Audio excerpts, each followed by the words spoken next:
نحمدہ و نصلی علی رسولہ الکریم، اما بعد فاعوذ باللہ من الشیطان الرجیم، بسم اللہ الرحمن الرحیم۔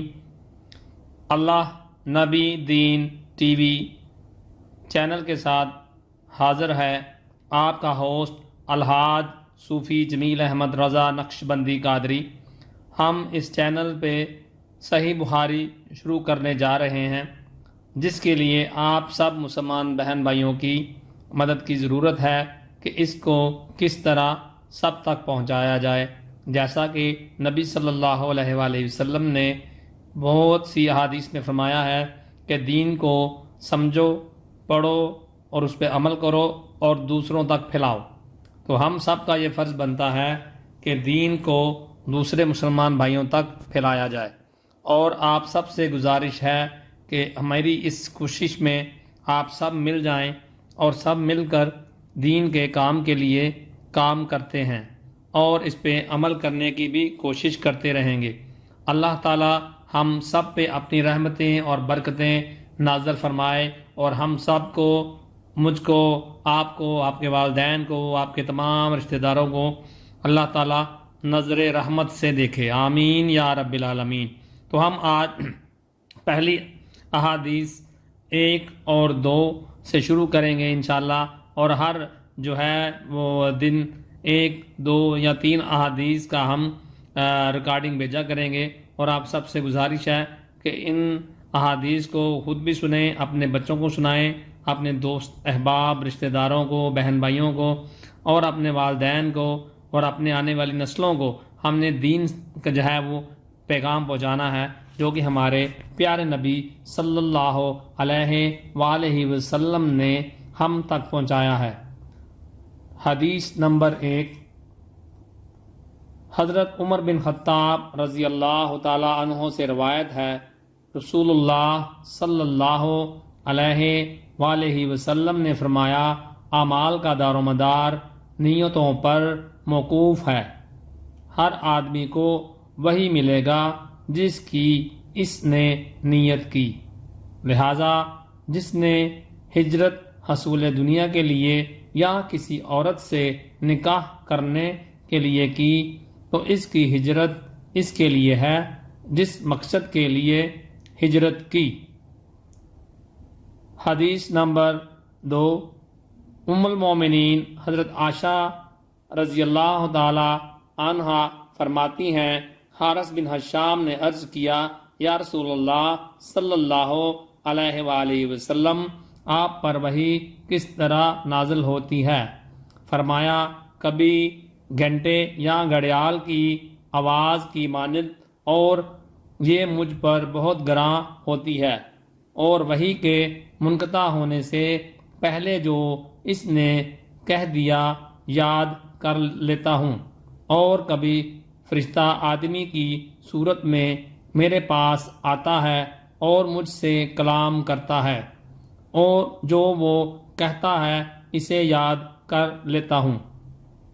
حضرت عائشہ صدیقہ رضی اللہ تعالی عنہا فرماتی ہیں، میں نے سخت سردیوں کے دنوں میں آپ پر وحی نازل ہوتے دیکھی ہے، اور جب وحی ختم ہو جاتی ہے تو آپ کی پیشانی مبارک سے پسینہ باکثرت بہہ رہا ہوتا ہے۔ اعوذ باللہ من الشیطان الرجیم، بسم اللہ الرحمن الرحیم۔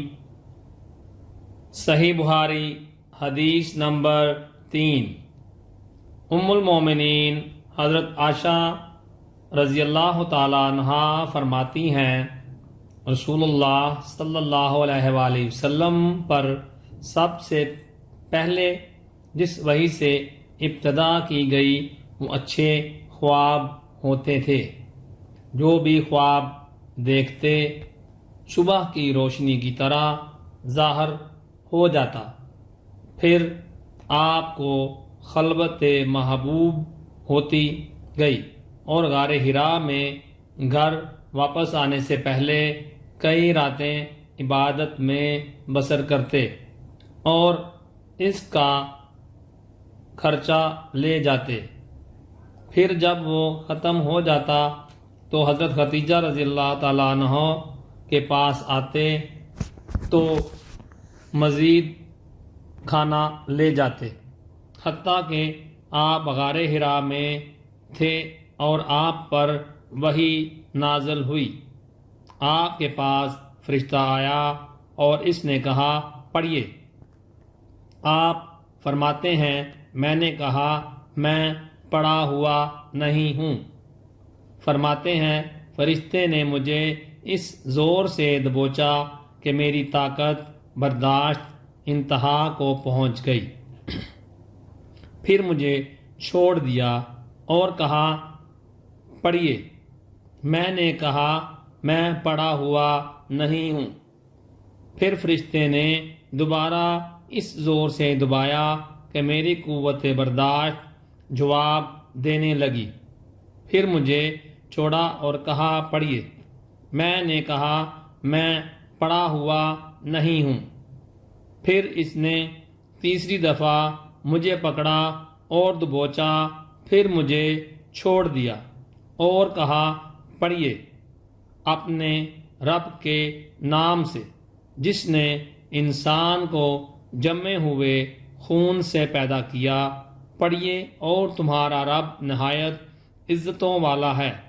رسول اللہ صلی اللہ علیہ وآلہ وسلم ان آیات یا قصے کے ساتھ واپس لوٹے کہ آپ کا قلب اطہر کانپ رہا تھا۔ آپ حضرت خدیجہ بنت خویلد کے پاس آئے اور 2 دفعہ فرمایا مجھے کمبل اڑا دو۔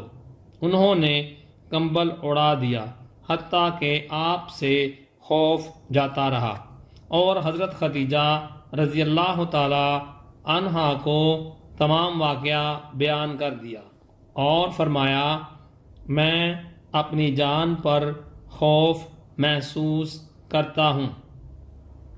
حضرت خدیجہ رضی اللہ تعالی عنہا نے کہا ہرگز نہیں، بخدا اللہ تعالیٰ آپ کو کبھی رسوا نہیں کرے گا، کیونکہ آپ تو صلہ رحمی کرتے ہیں، ضعیفوں کا بوجھ اٹھاتے ہیں، محتاجوں کے لیے کماتے ہیں، مہمان نوازی کرتے ہیں، اور راہ حق میں مصائب و آلام آنے پر آپ مدد فرماتے ہیں۔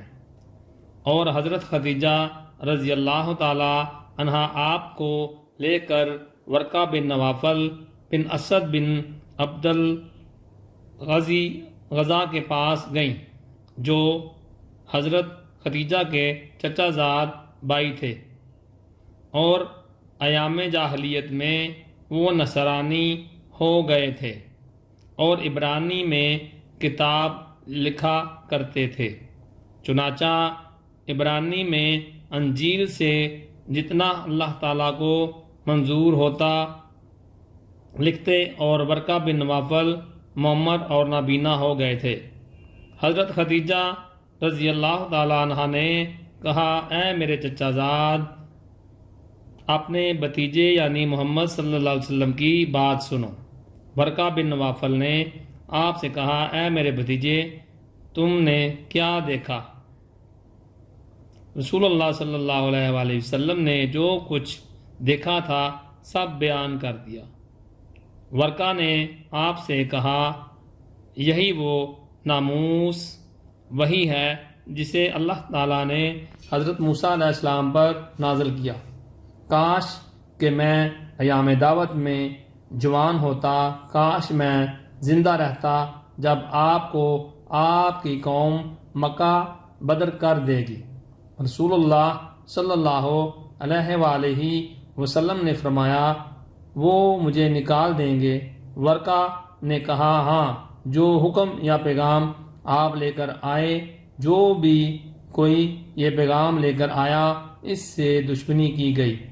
اگر میں تمہارے نکالے جانے کے دن کو پاؤں تو تمہاری پوری قوت سے مدد کروں گا۔ اور پھر اس کے بعد جلدی ہی ورقہ بن نوافل انتقال کر گئے، اور وحی کا آنا کچھ مدت کے لیے بند ہو گیا۔